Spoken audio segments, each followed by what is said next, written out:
একবার কল্পনা করুন তো, বছরের ঠিক একটি মাসের জন্য পৃথিবীর সবচেয়ে বড় কোম্পানি একটি অবিশ্বাস্য অফার ঘোষণা করল। তারা বলল, আগামী 30 দিন আমাদের প্রতিষ্ঠানে আপনি যাই বিনিয়োগ করবেন তার বিনিময়ে আমরা আপনাকে 700 গুণ বা তারও বেশি মুনাফা দেব। ভাবুন তো একবার, কি হুলস্থুল পড়ে যাবে। মানুষ তার সর্বস্ব নিয়ে ঝাঁপিয়ে পড়বে এই সুযোগ কাজে লাগানোর জন্য, যে এই সুযোগ হারাবে মানুষ তাকে বছরের সবচেয়ে বড় বোকা বা দুর্ভাগা বলবে। এই দুনিয়ার সামান্য এক কোম্পানির অফারের জন্য যদি আমরা এতটা উদ্গ্রীব হতে পারি, তাহলে একবার ভাবুন সেই অফারের কথা, যা কোনো রক্তমাংসের মানুষ নয়, বরং স্বয়ং আসমান ও জমিনের মালিক মহান রব্বুল আলামিন তার বান্দাদের জন্য ঘোষণা করেছেন। রমজান মাস হলো সেই মাস, সেই ঐশ্বরিক অফারের মাস, যেখানে আপনার প্রতিটি নেক আমলের মুনাফা শুধু 10 বা 70 গুণই নয়, বরং তার চেয়েও বহু গুণে বাড়িয়ে দেওয়া হয়। এটি আল্লাহর পক্ষ থেকে তার বান্দাদের জন্য এক বিশেষ রহমতের সেল। আজকের আলোচনা সেই সব সৌভাগ্যবান আত্মার জন্য যারা রমজানের এই অমূল্য সময়ের কদর বুঝতে চান। আমাদের অনেকের মনেই প্রশ্ন জাগে, রমজান মাসে কি সত্যি সওয়াব বেড়ে যায়? আর যদি পারেই, তাহলে তার পরিমাণটা ঠিক কত? আজ আমরা কোরআন ও সহিহ হাদিসের আলোকে এই প্রশ্নের উত্তর খুঁজব এবং জানার চেষ্টা করব কেন এই মাসটি অন্য 11টি মাস থেকে সম্পূর্ণ আলাদা, এবং কেন এই মাসের একটি মুহূর্ত অবহেলায় কাটানো আমাদের জীবনের সবচেয়ে বড় ক্ষতি। তবে মূল আলোচনায় যাওয়ার আগে আপনাদের কাছে একটি বিশেষ অনুরোধ। আপনারা যারা ইসলামকে হৃদয়ে লালন করেন এবং বিশুদ্ধ দ্বীনি জ্ঞান অর্জন করতে চান, তারা আমাদের ওয়েবসাইট www.ummahkonth.com ভিজিট করুন। পাশাপাশি আমাদের ফেসবুক পেজটি ফলো করুন এবং ইউটিউব চ্যানেলটি সাবস্ক্রাইব করে আমাদের এই দ্বীনি পরিবারের একজন সদস্য হয়ে যান। প্রথমেই আমাদের বুঝতে হবে কেন রমজান মাস এত বিশেষ। কারণ এই মাসটিকে আল্লাহ তাআলা নিজে বেছে নিয়েছেন কিছু অলৌকিক ঘটনার জন্য, যা অন্য কোনো মাসে ঘটেনি। এই মাসেই নাজিল হয়েছে মানব জাতির হেদায়াতের চূড়ান্ত উৎস পবিত্র কোরআন। এই মাসেই জান্নাতের দরজাগুলো খুলে দেওয়া হয়, জাহান্নামের দরজাগুলো বন্ধ করে দেওয়া হয় এবং অবাধ্য শয়তানদের শিকল দিয়ে বেঁধে রাখা হয়। রাসূলুল্লাহ সাল্লাল্লাহু আলাইহি ওয়াসাল্লাম বলেছেন, যখন রমজান মাস আসে তখন জান্নাতের দরজাসমূহ খুলে দেওয়া হয়, জাহান্নামের দরজাসমূহ বন্ধ করে দেওয়া হয় এবং শয়তানদের শৃঙ্খলাবদ্ধ করা হয়। সহিহ আল বুখারী হাদিস 1899। একবার ভাবুন তো, আল্লাহ আমাদের জন্য ইবাদতের পরিবেশ কতটা সহজ করে দিয়েছেন। যে শয়তান সারা বছর আমাদের ধোঁকা দেয় তাকে বেঁধে রাখা হয়েছে। যে জান্নাত আমাদের চূড়ান্ত লক্ষ্য, তার দরজাগুলো অবারিত। আর যে জাহান্নাম থেকে আমরা পানাহ চাই, তার দরজাও বন্ধ। এর চেয়ে সুন্দর এবং অনুকূল পরিবেশ আর কি হতে পারে? আল্লাহ যেন আমাদের বলছেন, হে আমার বান্দা, আমি তোমার সফলতার সমস্ত পথ খুলে দিয়েছি, এখন শুধু তোমার এগিয়ে আসার পালা। এবার আসা যাক মূল প্রশ্নে, সওয়াব বৃদ্ধির পরিমাণটা ঠিক কত? এই প্রশ্নের উত্তর এমন এক হাদিসে কুদসিতে লুকিয়ে আছে, যা শুনলে আপনার হৃদয় কেঁপে উঠবে। আল্লাহ তাআলা বলেন, আদম সন্তানের প্রতিটি কাজ তার নিজের জন্য, কিন্তু রোজা ব্যতীত, কারণ রোজা আমারই জন্য এবং আমি এর প্রতিদান দেব। এরপর তিনি বলেন, আদম সন্তানের প্রতিটি নেক আমল 10 গুণ থেকে 700 গুণ পর্যন্ত বৃদ্ধি করা হয়। সহিহ মুসলিম হাদিস 1151। সুবহানাল্লাহ। হাদিসটির গভীরতা লক্ষ্য করুন।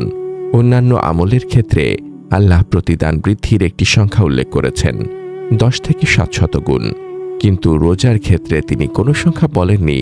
তিনি বলেছেন, আমি এর প্রতিদান দেব। আলেমরা বলেন, এর কারণ হলো রোজার পুরস্কার এতটাই বিশাল, এতটাই অগণিত যে তা কোনো সংখ্যার ফ্রেমে বাঁধা সম্ভব নয়। এটা যেন আল্লাহর পক্ষ থেকে তার রোজাদার বান্দার জন্য একটি ব্ল্যাঙ্ক চেক। তিনি সেখানে এত পরিমাণ সওয়াব লিখে দেবেন যা বান্দা কখনো কল্পনাও করতে পারেনি। আর অন্যান্য আমলের ক্ষেত্রেও দেখুন, সর্বনিম্ন প্রতিদান হলো 10 গুণ।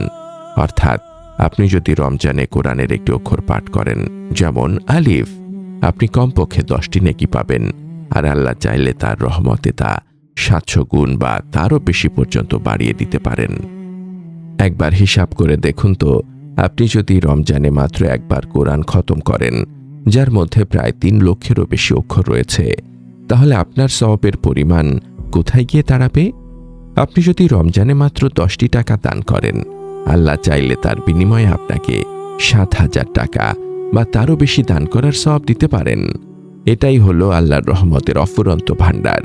রমজানের এই সাধারণ গুণিতকের বাইরেও কিছু বিশেষ বোনাস অফার রয়েছে, যা শুনলে আপনি অবাক হয়ে যাবেন।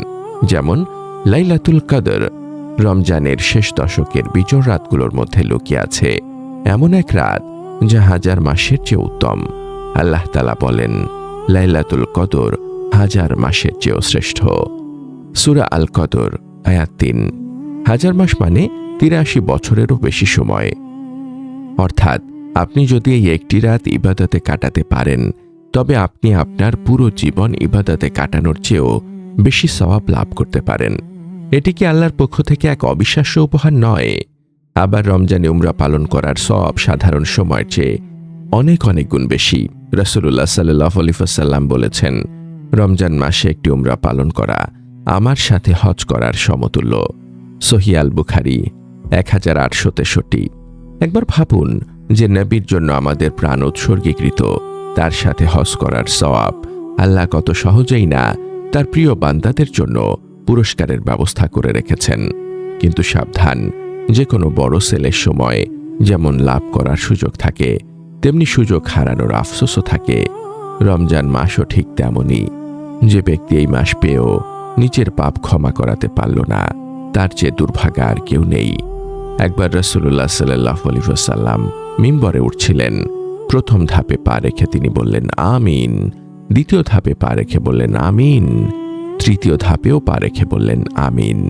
সাহাবারা জিজ্ঞেস করলেন, হে আল্লাহর রাসূল, আজ আমরা আপনাকে এমন কিছু করতে দেখলাম যা আগে কখনো দেখিনি। তিনি বললেন, আমার কাছে জিবরাইল আলাইহিস সালাম এসেছিলেন। আমি যখন প্রথম ধাপে পা রাখি, তখন তিনি বলেন, ধ্বংস হোক সেই ব্যক্তি যে রমজান মাস পেল কিন্তু তার গুনাহ মাফ করাতে পারল না। আমি তখন বললাম আমিন। হাদিসটি বিভিন্ন সনদে বর্ণিত এবং ইমাম তিরমিজি, হাকিম প্রমুখ একে সহিহ বলেছেন।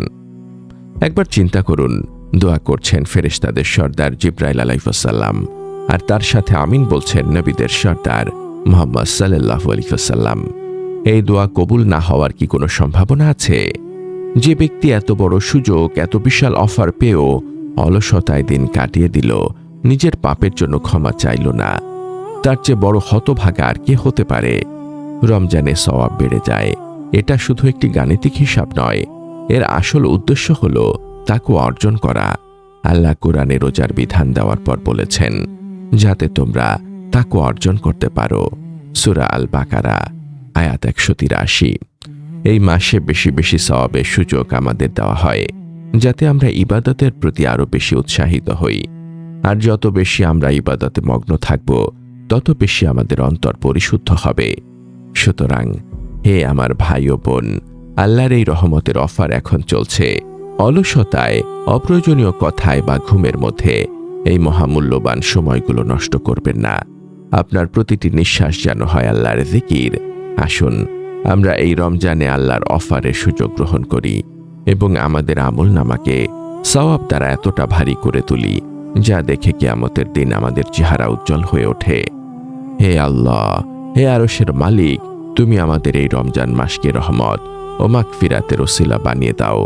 আমাদের প্রতিটি নেক আমলকে 700 গুণ বা তারও বেশি বাড়িয়ে দাও এবং আমাদের সেই সব হতভাগাদের অন্তর্ভুক্ত করো না যারা এই মাস পেয়েও ক্ষমা পায়নি।